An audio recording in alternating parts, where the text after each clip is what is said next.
spring to eh. Walang jack. Para ako nakasakay sa jackhammer. Namamanhid na yung kamay ko. Malapit na siguro kami sa fishing spot kasi nakikita ko na yung bridge. But I don't know if this is the place that we're going to fishing. Where is him? Iniwan niya ako eh. Hindi na alam kung nasa na siya. Iniwan niya kasi ako eh.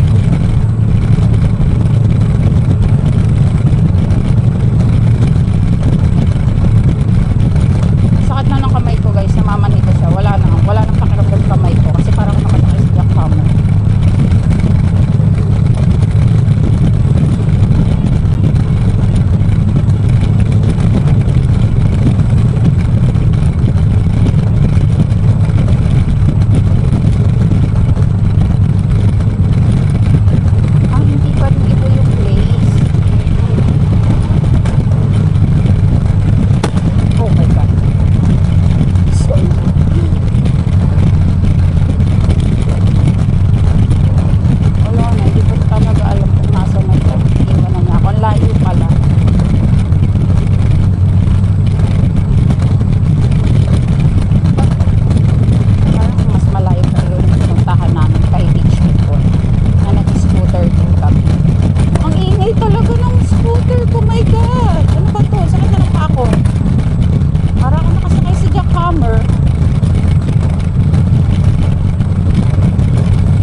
Ang ganda, Dubai Canal, napapaliputan siya ng mga building.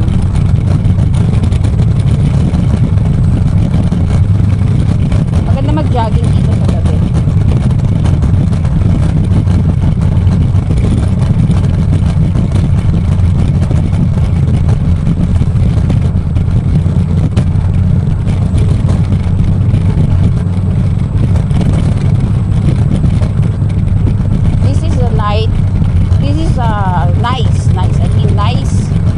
Place if you wanted to go jogging at night. Parang kahit takbong gawin mo dito, walang sasalin yung sasagaw kasi diretso siya, wala sa kanya. For biking area talaga ito sa jogging pa. Ang ingay talaga ng scooter ko guys. I'm so sorry.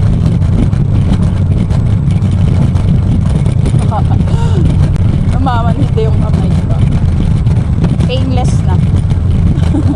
Para akong tinurukan ng painless. Hindi lang, may scooter dito. Iniwan lang. Pero walang magnanakaw niyan. You know why? Because yung scooter dito may detector ng government. At saka lahat ng place dito merong CCTV.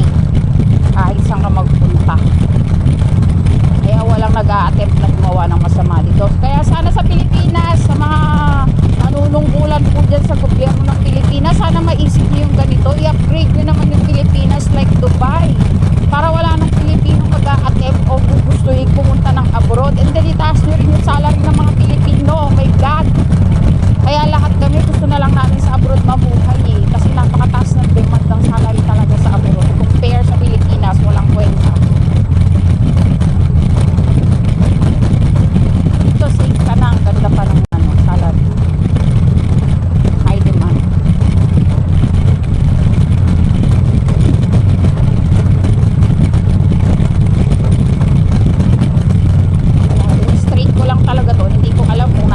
Basta in-straight ko lang talaga itong daan na to na tinatahan ko ngayon, but I don't know where is he now. Hindi ko alam kung magkikita pa kami sa dulo nito.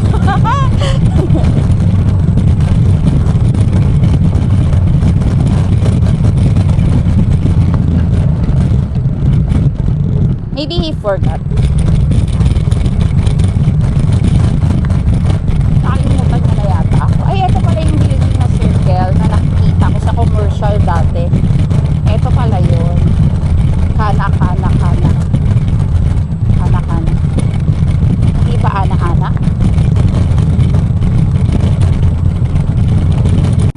Ito pala yun.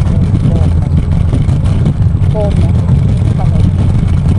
Parang ano na to.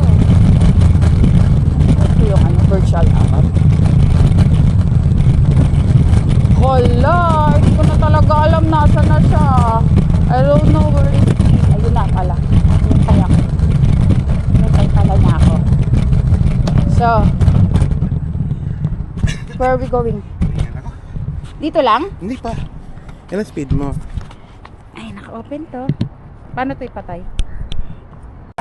Bro, eat. Let's eat.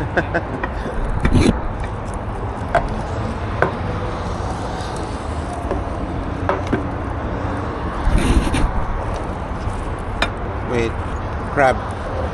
Crabby. And fishy. Later the crabby. I want this one. Fishy. Yeah. Ay, fishy ko! Ano to? Ano, yung atas ng laman ng ano. Ay, ito ako puta. Itadakimasu.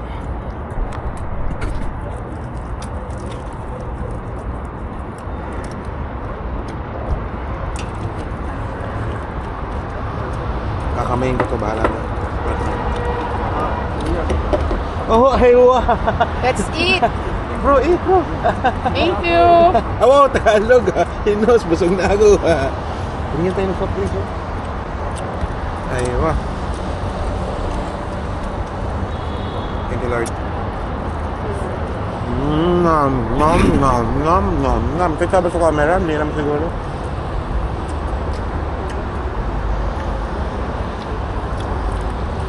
Punta lang buhay sa Dubai. Simple lang. Meron kaming beef tapa, fish, crab, juice, water. Isda. Sarap ng tapa niya. Tama yung sabi mo, kulang yung rice. Hindi ako lang, takto lang.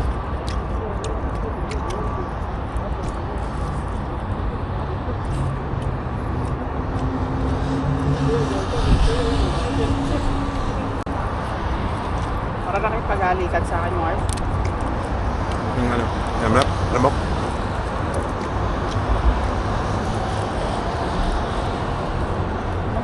Pumunta ho kami dito para lang talaga kumain. Gusto lang namin pahirapan yung mga sarili. Sarap ng tapa.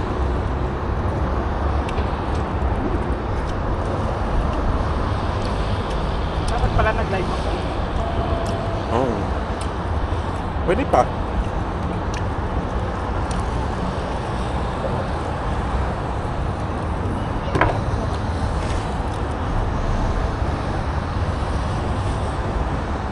Nasa akin pa lang. On ka wifi. Baka mahulog yung ano. Hindi mahulog yan. Naka-record yan eh. Wag na, meron naman ako data. Ah, sige. Minsan lumalayo ka eh. Off ko na yung ano, GoPro. Opo. Kain kami guys, ito yung pagkain namin. Tapa, isda na may crabs. Ang crabs nandiyan, nasa likod. Woohoo! Rice. And brecha. Gutom. Gutom, ayan. Ayaw magsalita. Gutom. No fish, but try to fish. Akala nila napakamapera ng tao. Akala nila kamal-kamal na yung perang kinakawakan namin. No? At akala nila kapag nagpo-post kami ng mga achievement namin sa social media or may nakausap ko yung mga kamag-anak ko at nakapagsalita ako ng sabihin natin mga bagay na para lang ma-realize nila na ang mga perang pinapadala namin hindi namin sasalita ka ng something na ma-realize nila dyan sa Pilipinas na dapat mahalin naman din nila yung perang pinapadala namin. Kaya napapag-isipan kami na mayabang kami pag nagsasalita na kami ng mga ganun bagay na okay, it is mean sa pandinig nila, pero sa aming mga OFW napakahalaga ng salita kasi ang hirap sa abroad. Kalaban namin dito kung I'm so sorry kung sino man yung tinamaan at nakapagsalita sa social media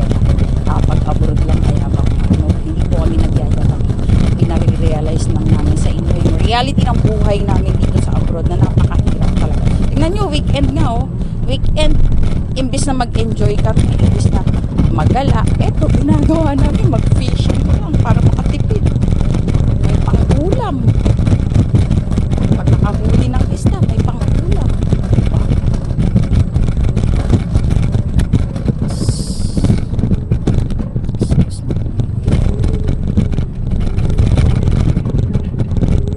Ganun po yun. At kung may mga mayayabang mga OFW, sinasabi ko sa inyo, hindi sila mayabang. Ilalabas lang nila yung feelings nila.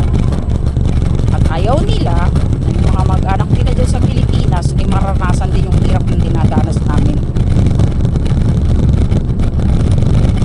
Kaya nag-aari, pinare-realize namin sa mga tao dyan sa Pilipinas.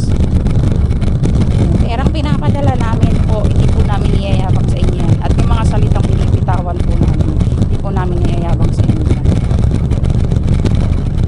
Gusto lang namin maramdaman kung mahalaga pa kami sa inyo o hindi. Kung mahalaga ba yung bawat salita namin sa inyo o hindi.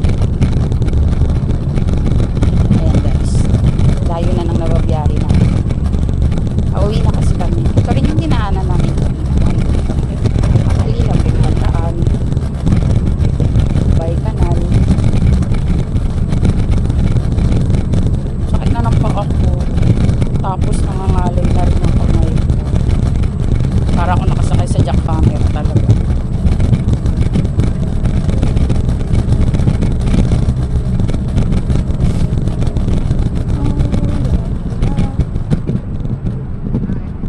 Hi. How are you? Tsaka dito sa ibang bansa, alam niyo, hindi uso dito yung kagaya dito sa Pilipinas na walang pansinan. Kahit hindi mo kilala, hindi